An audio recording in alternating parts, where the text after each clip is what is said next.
One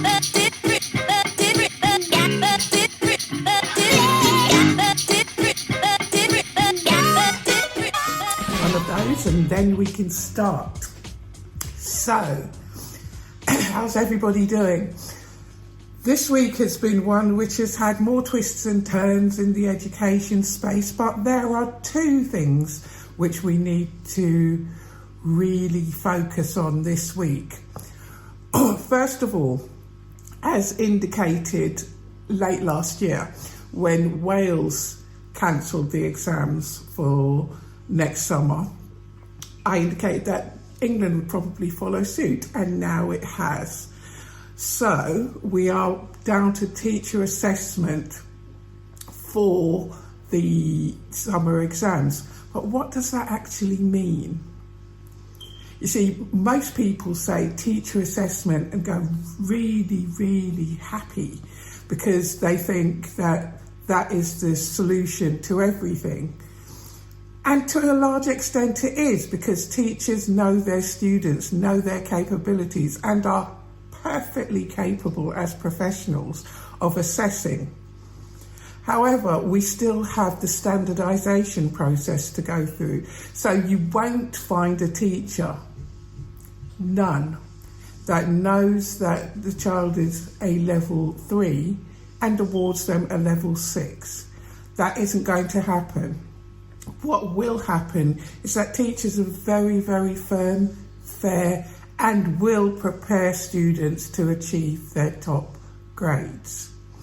So teacher assessment is a good thing, but will only benefit if the child continues to prepare as if it were the normal exams. Some form of assessment will still have to take place. They aren't just free grades, and they aren't just based on what has passed already.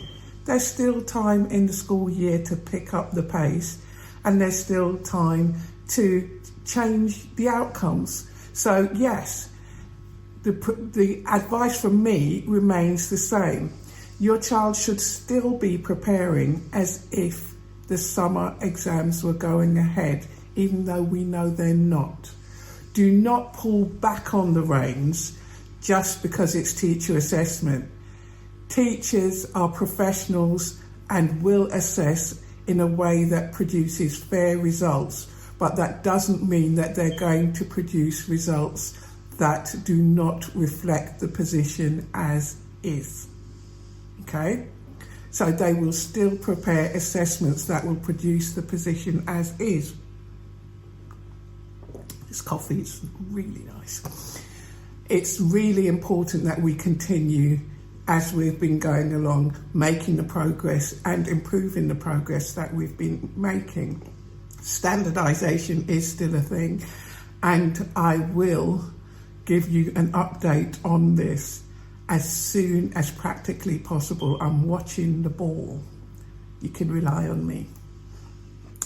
Secondly, did you know, because this one was new to me this week, that IGCSEs have not been cancelled? Yes. GCSEs have been cancelled. IGCSEs have not been cancelled. And what are IGCSEs, I might hear you ask? IGCSEs are international GCSEs, International General Certificates of Secondary Education, which are used in many countries, not just the UK. And what it does is it enables students to still take the exams in the normal way for most subjects. So I hear you ask, why are all schools not just taking IGCSEs? Why is there a difference? Now, this is where I have serious issues with this, because 94% of schools which provide IGCSEs are private schools. Only 6% of the state sector actually do this. And of all the schools that do them, it's now up to the school as to whether or not they will go ahead. Let's face this practically now. In reality, it is up to the school whether or not the exams go ahead. And as we've said, schools know their students. But what is important here is that if a school does go ahead, it has nothing to do with their league table position.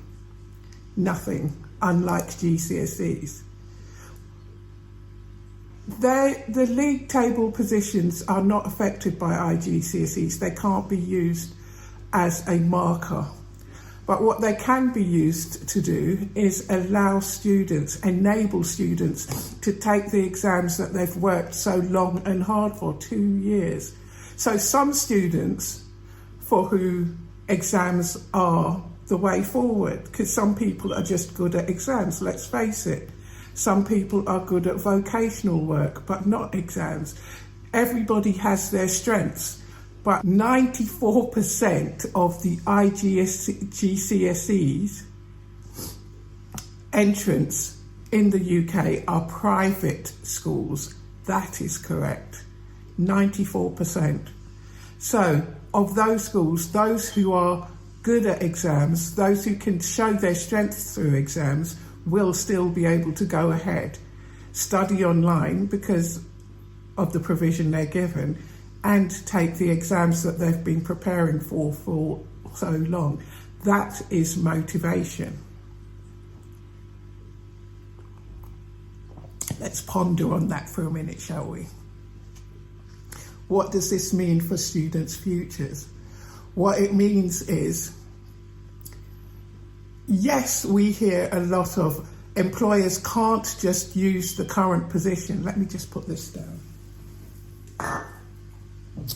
Employers can't just use the current position to judge students because they're not taking exams.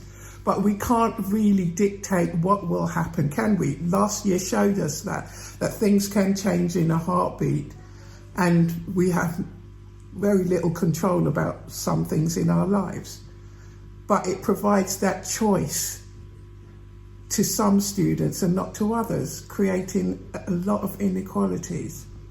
So this is yet another reason why that preparation process must continue. Because if you're not being offered GCSEs and not being offered IGCSEs, then you must be able to shine in teacher assessments. Again, I don't know what the teacher assessments will look like. I'm sure that it has to go through a process where the assessments have to be produced and standardised and moderated. So it's quite a process to go through. What we have to trust in at this stage is that they will produce fair results and not contain any personal bias. It's perfectly possible. As I said, teachers are professionals. So I've given you 2 things to think about this week. If you have any questions at all, either about the preparation process, what to be revising, programs of revision, any of these, please feel free to contact me for no obligation, free consultation at jgeducate.com. Or if you have questions about what I've actually addressed here, and that is, what is teacher assessment and IGCSEs being offered only in some schools. If you have any questions on anything at all, please feel free to contact me. That's what I'm here for, to serve you. In the meantime, as always, have a great week, and I will see you next week.